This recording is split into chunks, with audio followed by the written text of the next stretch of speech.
네, 성도 여러분, 오늘 하루도 참 수고가 많으셨습니다. 우리 한번 인사하십시다. 우리 온라인 예배 드시는 분들도 또 화면을 보면서 또 가족들과 더불어 우리 같이 인사하십시다. 반갑습니다. 잘 오셨습니다. 한번 그렇게 인사하겠습니다. 네, 잘 오셨습니다. 네, 사도행전 강해 오늘이 10번째입니다. 계속해서 예루살렘 교회 그 공동체의 모습을 우리는 함께 보고 있습니다. 오늘 본문에 함께 읽은 오늘 본문에 우리는 아주 대조적인 두 사람 또 그 두 장면을 보게 되죠. 하나는 이제 바나바이고 또 하나는 이제 아나니아와 삽비라 부부입니다. 먼저 바나바가 등장하는데요. 4장 36절부터 37절까지 우리 읽었지만 다시 한번 읽어보겠습니다. 시작. 구브로에서 난 레이족 사람이 있으니 이름은 요셉이라 사도들이 일컬어 바나바라 번역하면 위로의 아들이라 하니 그가 밭이 있음에 팔아 그 값을 가지고 사도들의 발 앞에 두니라. 아멘. 우리는 지난주 이 시간에 앞서 4장 32절부터 또 35절까지 말씀을 통해서 이 성령 충만한 이 예루살렘 공동체가 자기들의 소유를 자기의 것을 자기의 것이라 주장하지 아니하고 필요를 따라 가난한 사람들에게 나누어 주고 또 그 소유를 팔아서 이 사도들의 발 앞에 두었다라는 것을 다시 말해서 하나님께 이렇게 봉헌했다라는 사실을 우리가 보았습니다. 근데 여기 이 오늘 본문 36절과 37절에 이 바나바는 그렇게 예루살렘 교회가 성령 충만 그 은혜 안에서 이제 각 사람의 필요를 따라 주 앞에 봉헌하고 나누어 주는 것을 볼 때에 대표적인 혹은 모범적인 그런 케이스로 이 바나바가 또 사도들의 발 앞에 그 밭을 팔아서 바쳤다라는 것을 기록하고 있습니다. 35절에 보면 바나바는 구브로 출신의 레위 사람이다. 이제 지중해의 아주 아름다운 섬이라고 합니다. 구브로가. 이제 그곳 출신인데요. 원래 이름은 요셉인데 사도들이 이 사람의 별명을 지어줬는데 바나바라는 것입니다. 이 사람이 이제 바나바라고 이제 불려지죠. 근데 번역하면 그 이름의 뜻은 위로의 아들. 그러니까 사람들에게 참 좋은 분이다라는 거죠. 이 요셉은, 이 바나바는 위로의 아들이다. 참 좋은 분이다. 권면과 위로의 사람으로 그 공동체 가운데 또 사도들에게도 그렇게 인정과 존경을 받았다라는 거죠.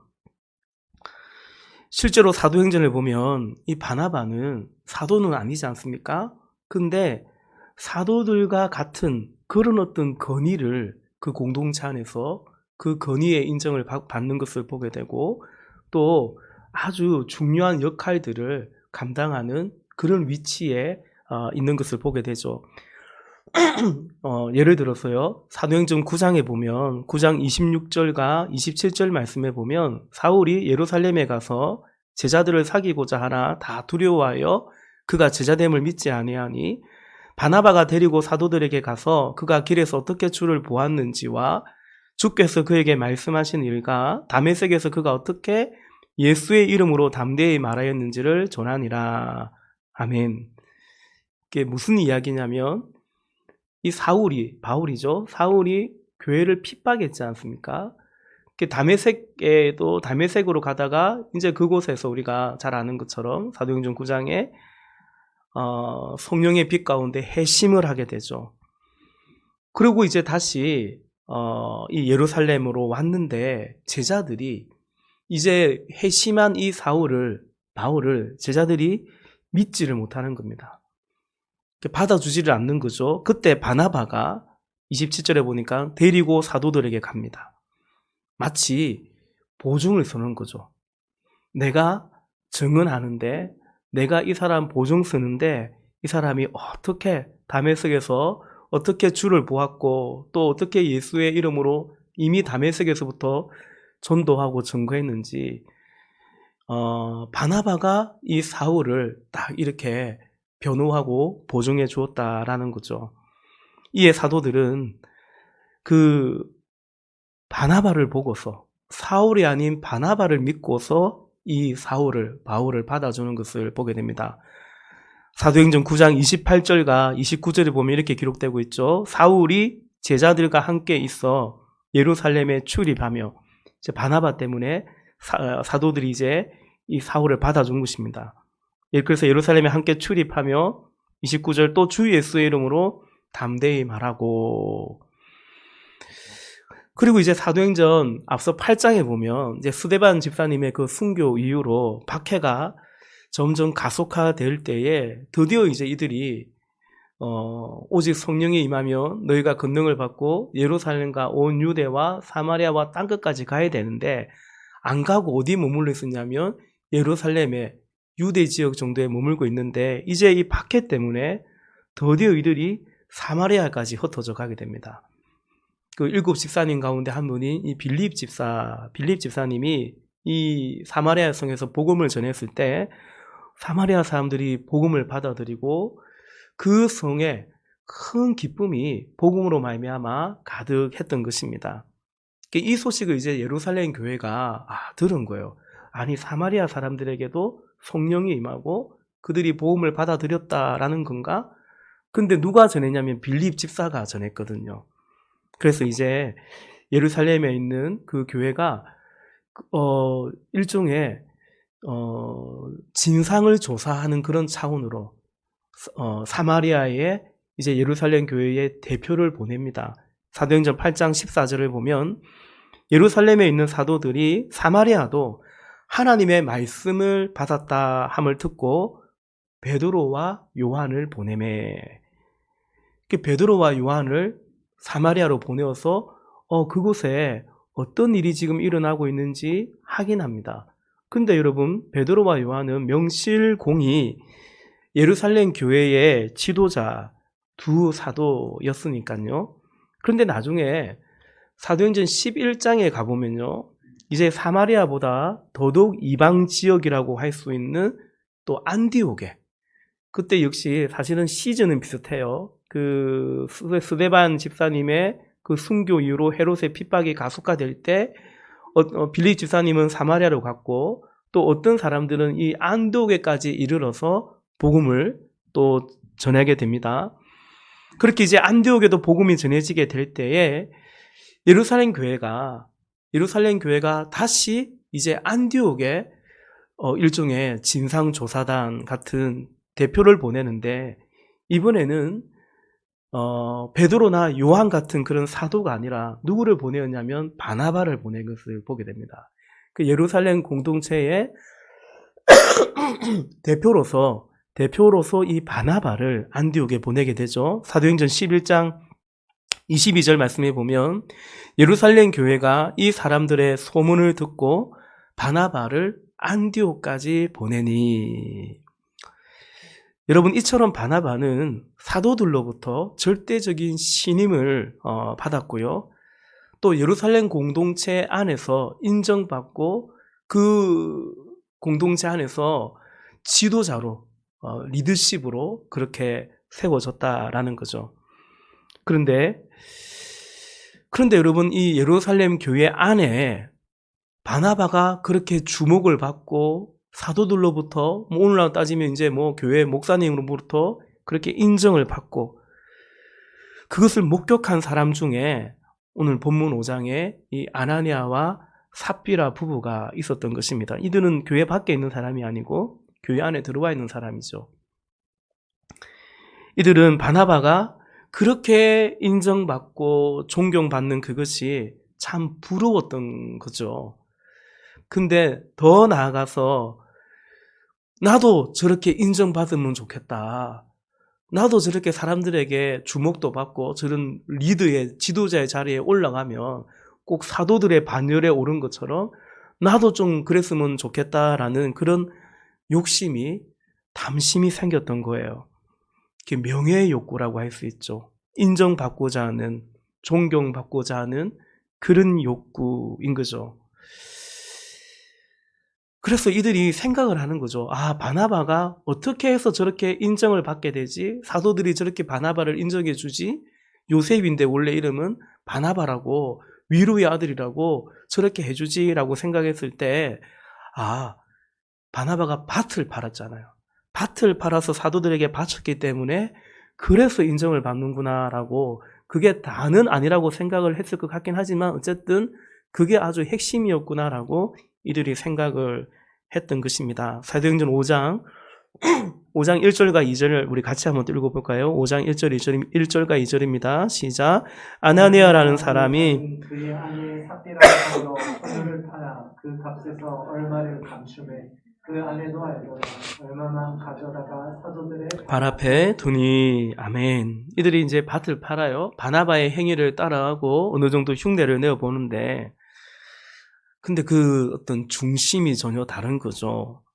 사람 스스로, 사람 안에 있는 그런 마음의 중심이 있겠지만, 무엇보다도 바나바의 마음 안에는 우리가 사도행전 4장에서 보았던 것처럼 성령이 충만했던 것이고요.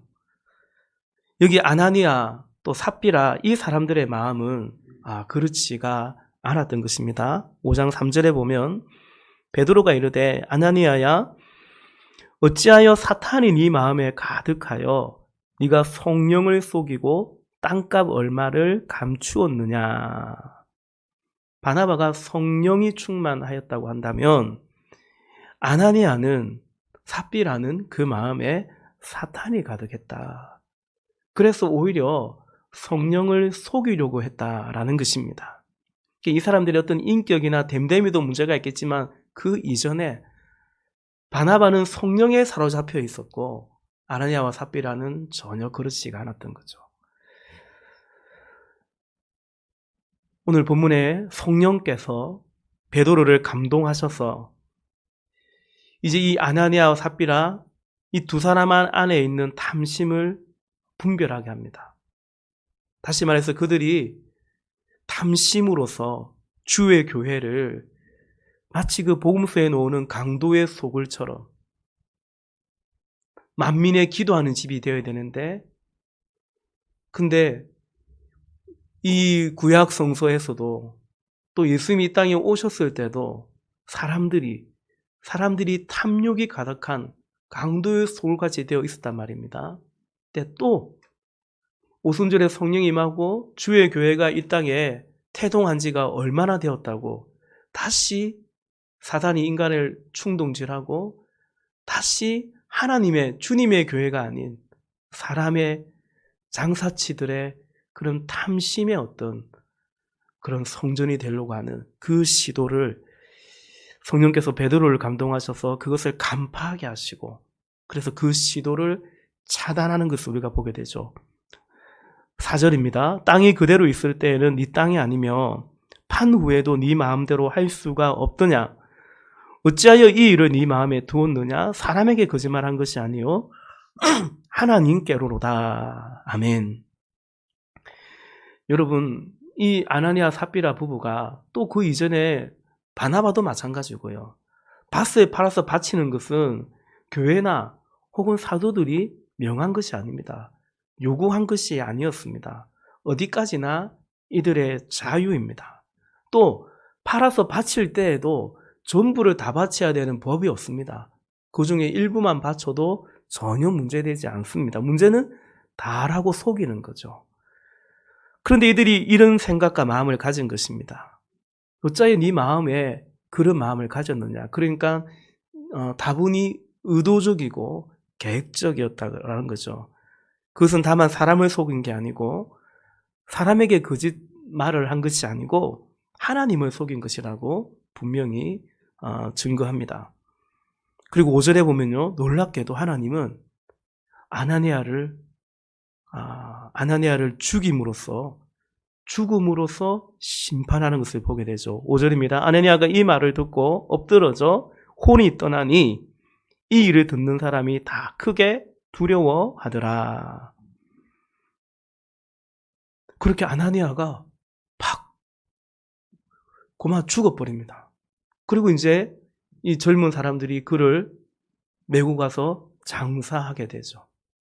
이 사실을 모르는 그의 아내 삽비라가 한 3시간 정도 지난 후에 이제 또 집에 오는데 베드로 앞에 서게 되죠. 베드로가 똑같이 묻습니다. 그랬더니 그 남편, 부부가 일심동체인 건 좋은데 이런 거는 일심동체가 되면 안 되는데 남편하고 똑같이 베드로에게 거짓말을 하죠. 같은 마음으로 같은 거짓말을 하다가 동일하게 이 삽비라 역시 베드로 앞에서 죽고 그의 남편 곁에 장사되고 맙니다. 그리고 여러분, 이들이 심판받아 그렇게 아나니아가 또 삽비라가 죽을 때마다 오늘 본문 5절에 보면 또 11절에 보면은 사람들이 이것을 보고 또 알게 된 사람들이 모두 다 두려워했다. 그러니까 예루살렘 교회만이 아니라 이 하나님의 이 성령의 이 심판에 대해서 듣는 사람들, 교회 밖 사람들까지 모두 다 그렇게 두려워했다라는 거죠. 우리 오늘 본문 마지막이죠. 11절. 우리 11절도 같이 한번 읽어보겠습니다. 시작. 온 교회와 이 이를 듣는 사람들이 크게 두려워하니라. 아멘, 아멘. 여러분, 이 아나니아와 삽비라 두 사람의 죽음은 거짓말했기 때문에, 속였기 때문에, 다만 여러분, 그것에 대한 심판이라기보다는 복음서에서 예수님께서 말씀하신 성령을 모독한, 성령을 해방한 죄에 해당되는 것입니다. 다시 말해서 이들을 심판하는 것은 하나님께서 당신의 교회를, 거룩한 교회를 지키려고 하시는 하나님의 명확하시고도 강렬한 그 의지의 표출이라고 볼 수 있는 것입니다. 여러분, 오늘 본문 속에서 이런 생각을 한번 해보면 어떨까 싶어요. 아나니아와 삽비라의 이런 음모가, 이런 엄흉한 동기와 방법과 계획이 이렇게 성령 안에서 사도에 의해서 발각되지 않고 먹혀들었다라고 한번 생각해 보십시다. 여러분, 이들이 밭을 팔았습니다. 바쳤습니다. 물론 일부를 숨기기는 했습니다만은 그 값은 얼마인지 모르지만 적지는 않았을 것입니다. 그래서 이들도 이렇게 많은 걸 헌금했으니, 갖다 바쳤으니 이들도 그렇게 예를 들어서 교회에서 인정받는 자가 되고, 그러니까 이 아나니아와 삽비라가 의도한 그 계획 그대로 이 먹혀 들어가지고 이들도 교회에서 이렇게 인정받는 자, 많이 꽤나 흥신한 자처럼 그렇게, 그래서 교회의 지도자, 요즘 말로 중직자가 되었다고 생각해 보십시다. 아나니아는 장로님이 되는 거죠. 아나니아 장로님, 삽비라 권사님이 되는 거죠. 이런 사람들이 이제 교회의 지도자이고, 그들이 이제 교회에 당회를 하고 교회를 이렇게 이끌어 간다고 할 때, 과연 여러분, 이 예루살렘 교회 안에 아나니아 장로님, 삽비라 근사님이 이렇게 교회 리더가 됐다고 생각해 볼 때, 과연 성령의 역사가, 사도행전의 이 역사가 이어질 수 있었을까요? 그렇지 않았을 것 같아요. 그죠? 그런데 여러분, 문제는 오늘 이 땅에, 오늘 이 교회 안에는 어쩌면요, 아나니아 장로님, 삽비라 권사님, 그런 분들이 얼마든지 있을 수 있고 적지 않다라는 것입니다. 그리고 사실 베드로처럼 이것을 분별할 사도가, 목사가 또 없는 것 같기도 해요. 아니, 어쩌면 분별할 마음이나 거절할 마음이 없을 수도 있죠. 여러분, 예수님이, 제가 작년인가요? 한번 그런 설교를 한 기억이 있습니다. 재작년인가요? 복음서에 나오는 부자 청년이 있지 않습니까? 청년인데 부자예요. 그리고 관료예요. 관리예요. 그러니까 요즘으로 따지면 아주 엘리트 중에 엘리트, 그리고 가진 것도 많은, 그리고 어릴 때부터 교육도 잘 받아서 또 계명도 잘 지킨 그런 사람이죠. 근데 그 청년이 예수님께 왔는데, 예수님께서 그런 사람 딱 제자 삼으면, 그런 사람 예수님 팀에 넣으면 얼마나 든든하고 좋겠어요. 힘이 되겠어요. 근데 예수님께서 굳이 너한테 오히려 한 가지 부족한 게 있는데, 너 정말 훌륭한데, 근데 한 가지 부족한 것이 있는데, 너 소유를 팔아서 가난한 자들에게 주고 그리고 와서 나를 따르라 그랬던 거죠. 그랬더니 그 청년이 어떻게 했습니까? 울상을 짓고 근심하며 예수님 따라간 게 아니고 돌아가 버리고 말았다라는 거죠. 제가 언젠가 우리 교회에서 그 설교할 때 그런 말씀 드렸어요.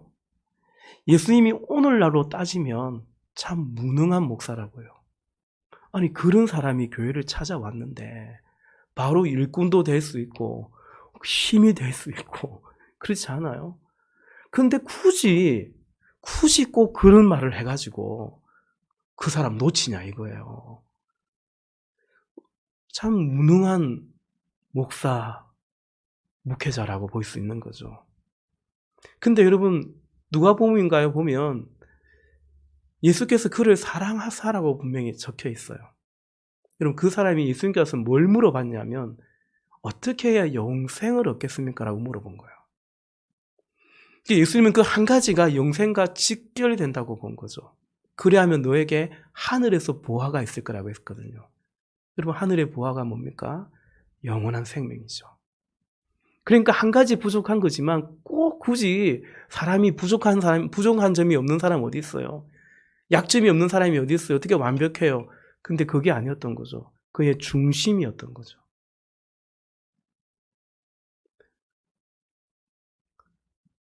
그래서 예수님은 그 청년에게 바로 그 말씀을 했던 것입니다.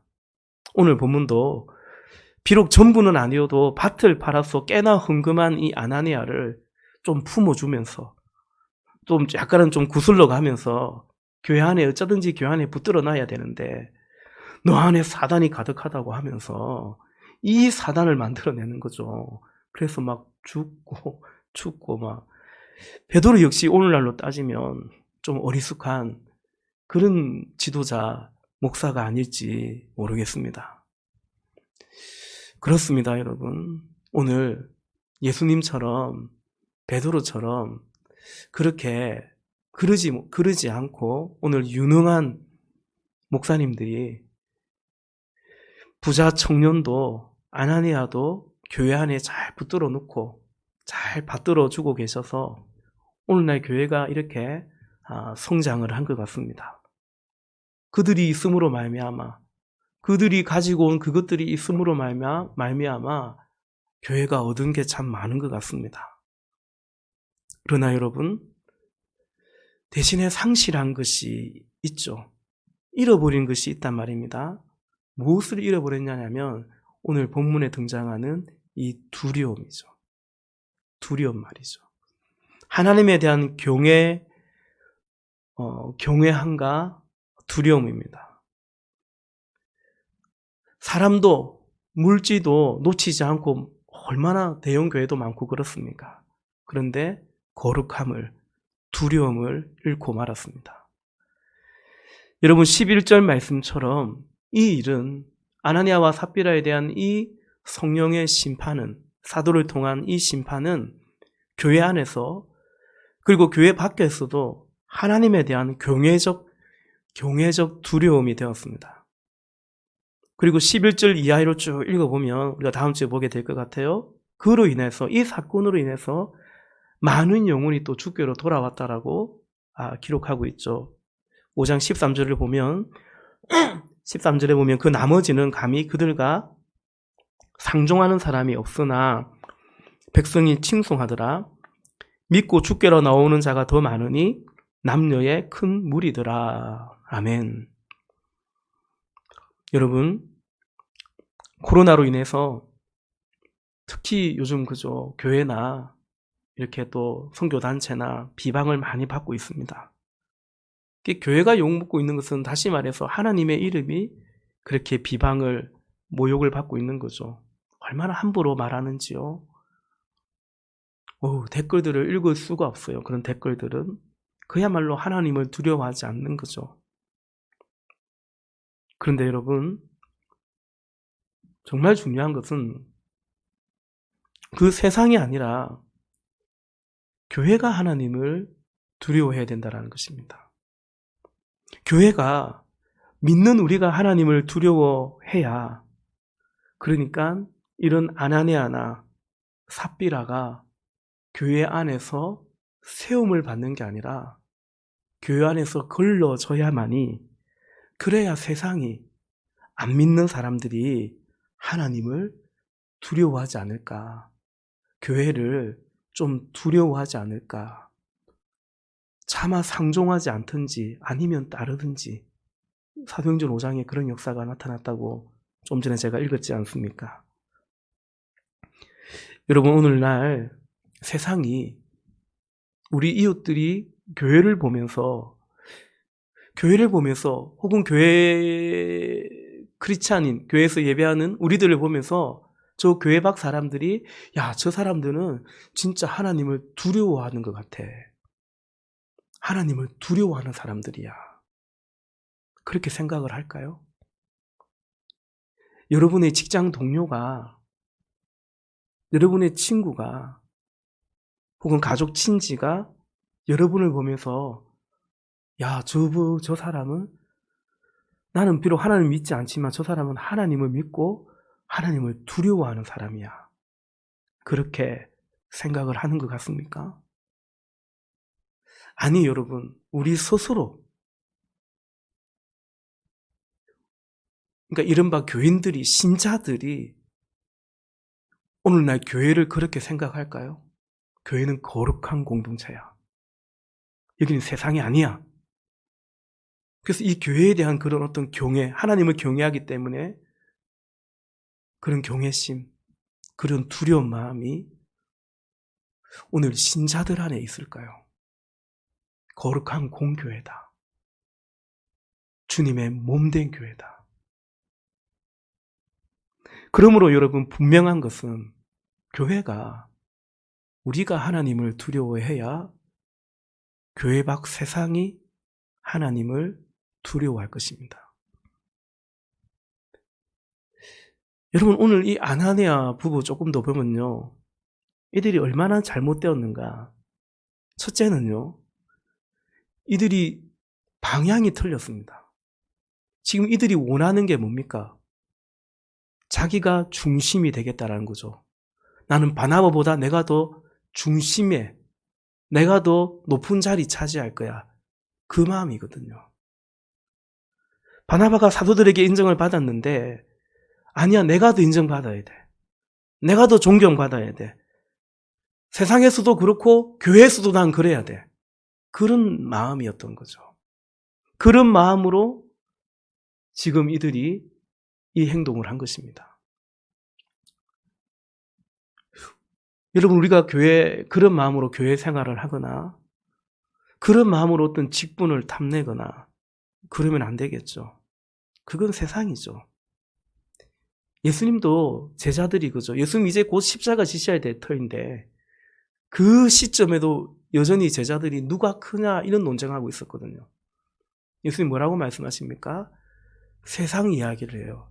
세상의 임금들은, 세상의 세도가들은 그리 생각한다. 그러나 나는 너에게 말하는데 너희 중 섬기는 자가 가장 큰 자다, 그렇게 말씀하시죠. 여러분, 물론 교회 안에 여러분 질서가 필요하고 권위가 있습니다. 여러분, 초대교회도 마찬가지입니다. 그러나 그것이 마치 세상의 그런 권력 구조 같은 그런 조직 같은 것은 아니라는 거죠. 섬기는 자가 큰 자인 것입니다. 이처럼 아나니아 부부는 오늘 그 동기, 그들의 밭을 팔아서 숨기고 했던, 그것을 통해서 얻고자 했던 그 동기, 그 중심, 방향부터 잘못되었고요. 두 번째는 그것을 이루고자 하는 그 방법도 과연 합당하지 않았습니다. 이들이 바나바를 보면서 내가 저런 인정을 받아야 되는데, 내가 저런 존경을 받아야 되는데, 그런 명예를 탐하면서 그걸 얻고자 사용한 방법이 뭡니까? 요즘 말로 하면 헌금이었죠. 밭을 팔아서 돈을 갖다 바친 겁니다. 물질이었습니다. 여러분, 사실 돈을 갖다 바치면, 돈을 주면 어떤 의미에서는 명예가 정당하게도 따라오는 건 맞습니다. 예를 들면 대학에 기부를 많이 하면, 그렇죠. 저 사람은 초등학교밖에 안 나왔어요, 옛날에. 근데 자수성가해가지고 오늘날 이렇게 기업을 이루고, 뭐 옛날에 우리 현대 그 정주영, 그렇죠. 별사진 그 정주영 회장 같은 사람도, 그죠. 대학의 명예박사 이런 걸 받지 않습니까? 병원도 세우고, 그 이사장도 할 수 있고. 그러니까, 그건 합법적이고 정당한 거죠. 돈을 많이 갖다 바치면 어떤 단체의 이사장도 하고, 이사도 하고, 그런 겁니다. 사실 오늘 이른바 교계도 어떤 임원이나 감투를 하면요, 돈을 내야만 그거 할 수 있거든요. 사실은 뭐, 그것도 뭐 헌신이고, 또 그만큼 충성하는 것이라고도 볼 수 있겠죠. 여러분, 그 말인즉, 이 물질이 가진, 돈이 가진 위력, 힘을 말해주고 있는 거거든요. 여러분, 분명한 것은 교회이든, 그리고 우리 각자 개인이든 간에 이 돈의 파워, 이 힘을 믿고 그걸 의지하면요, 그 교회는, 그리고 그 사람은요, 실제로는 그거 믿지, 하나님 의지하지 아니할 가능성이 매우 농후한 것입니다. 그래서 여러분, 지난주에도 그런 말씀 드렸지 않습니까? 이 물질이 하나님께 드리는 예물이 되어야 됩니다. 헌금이 되어야 됩니다. 헌금이 되되 바른 헌금이 되어야 됩니다. 교회적으로도 또 우리 개인적으로도 마찬가지죠. 여러분, 하나님은 우리의 예배의 대상입니다. 물질은 뭡니까? 하나님께 예배할 때 바치는 예물이 되는 것입니다. 그렇지 않으면 지난주에 말씀드렸죠. 물질이 예배의 대상이 될 수 있습니다. 여러분의 물질이 예물이 되지 않으면 그게 예배의 자리를 차지하는 것입니다. 심지어 그것 얻고자 하나님 더 잘 믿어야겠다고 생각하고, 그거 얻고자 예배도 잘 드려야 된다라고 그렇게 설득당하고 그렇게 믿어버릴 수도 있는 거죠. 말씀을 맺겠습니다. 여러분, 하나님에 대한 두려움, 하나님에 대한 교회적 두려움이 우리 안에 생생하고, 그런 교회이고 그런 성도이기를 여러분, 우리 그렇게 함께 기도하기를 원합니다. 또한 우리의 중심이, 우리의 방향이 주 앞에서 합당할 수 있도록, 무엇인가 열심히 하는데요, 무엇인가 헌신도 하는데요, 무엇인가 갖다 바치기도 하는데요, 그런데 그 중심이, 방향이 어긋나면 안 되는 거죠. 그걸 통해서 내가 중심이 되어야 된다고 생각할 수 있거든요. 그걸 통해서 내 존재감을 확인받으려고 할 수 있단 말입니다.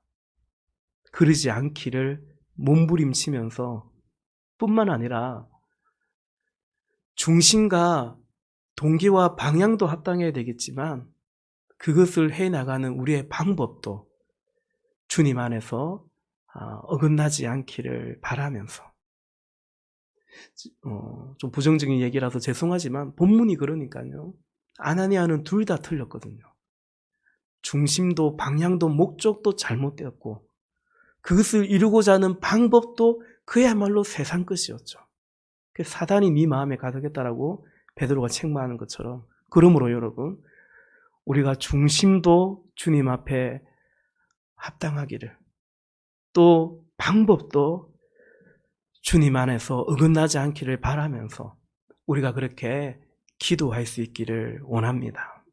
거룩하신 성령께서, 그리하여 거룩하신 성령께서 오늘 사도를 통해서 일하셨던 것처럼, 그래서 하나님께서 당신의 교회를, 거룩한 교회를 지켜내심으로 말미암아 그 안에 거룩한 백성들이 세워질 수 있었던 것처럼, 오늘 거룩하신 성령께서 몸된 교회 안에 일해 주시기를 사모하시면서, 그래서 여러분 함께 성령의 충만을 간구하시는 우리 모두가 되시기를 주님의 이름으로 부탁을 드립니다. 같이 기도하십시다.